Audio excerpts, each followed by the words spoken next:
মাত্র ১৯ বছর বয়সে আমার ডিভোর্স হয়ে যায়। বিয়েটা করি আমার পছন্দ মতো। সংসারও করেছি প্রায় ১.৫ বছরেরও বেশি। আর আমার একটা ছেলে সন্তানও ছিল প্রায় ১ বছর বয়স। আমার স্বামীর স্বভাব চরিত্র সবকিছুই ভালো ছিল আলহামদুলিল্লাহ। শুধু তার মধ্যে একটু জেদ বেশি ছিল। এটা নিয়ে তার সঙ্গে আমার প্রায় সময় ঝগড়াঝাটি হতো মাঝে, মাঝেই। সব সংসারেই তো একটু একটু ঝামেলা লেগেই থাকে। কিন্তু আমাদের মধ্যে যখনই একটু, একটু ঝগড়া হইতো তখনই আমি ব্যাগপত্র গুছিয়ে নিয়ে বাবার বাড়ি যেতাম। আর ওখানে তো আমার সমস্ত বোনেরা চলে আসতো আর ভাইরা তো ছিলই। তখন আমার হাসব্যান্ডের নামে আমি অনেক ধরনের বাজে, বাজে কথা বলতাম, কেঁদে দিতাম। তখন আমার ভাই-বোনেরা আমার কথায় বিশ্বাস করত।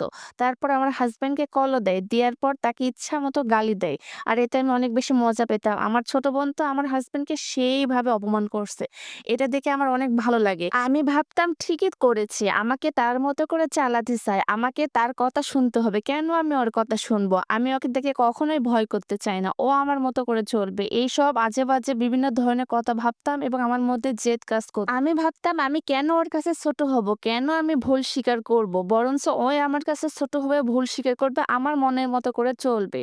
আমি ছোট হওয়ার থেকে তার কাছে ডিভোর্স চাবো কিন্তু তারপরেও কখনো তার কাছে মাথা নত করব না। একদিন আমাদের মধ্যে আবারও ঝগড়া বাধে। আর ঝগড়ার এক পর্যায়ে আমরা ২ জনে এত বেশি উত্তেজিত হয়ে যাই যে তুই-তকারি থেকে শুরু করে সমস্ত ধরনের আজে-বাজে কথা বলি আমরা ২ জনে। আমার স্বামী অনেক বেশি উত্তেজিত হয় আমার উপরে হাত তোলে। এই যে আমার উপরে একটা থাপ্পড় দেয়, এই থাপ্পড়ে আমাদের জীবনে কাল হয়ে দাঁড়ায়। তারপর আমি যেই কথা সেই কাজ ব্যাগপত্র গুছিয়ে নিয়ে বাবার বাড়ি যাই। সেখানে গিয়ে আমার ভাই-বোনদের কাছে আবারও কেঁদে, কেঁদে তার নামে নালিশ দেই। এই যে সমস্ত দোষের কথা লুকিয়ে আমার স্বামীর সমস্ত দোষ দিয়ে আমি আমার ভাইদের কাছে কান্নাকাটি শুরু করলে তারা বলে, "ঐরকম ছেলের সঙ্গে তোর থাকার দরকার নাই। তুই এখনই নারী নির্যাতনের কেস লাগিয়ে দে।"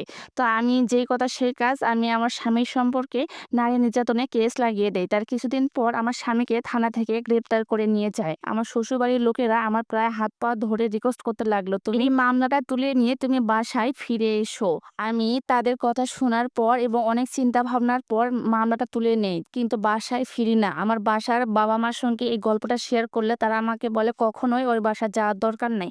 কারণ তুই নিজে থেকে গেলে তোকে আবারও তারা গায়ে হাত তুলবে।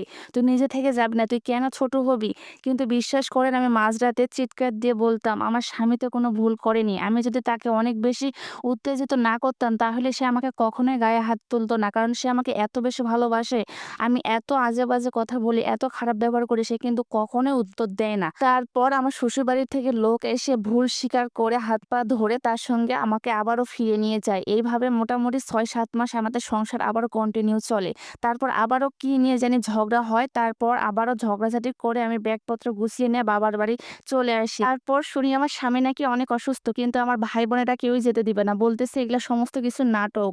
এই কথা ভেবে আমি বসে থাকলে আমার কিছুদিনের মধ্যেই আমার স্বামী আমাকে ডিভোর্স লেটার পাঠিয়ে দেয়। পরিবারের কথা শুনতে গিয়ে আজ আমি একজন ডিভোর্সি নারী। এটা একটা দুঃখী আপুর জীবন থেকে নেয়া গল্প। আমি আমার হাসব্যান্ডকে নিয়ে বলতে চাই আলহামদুলিল্লাহ ভালো আছি।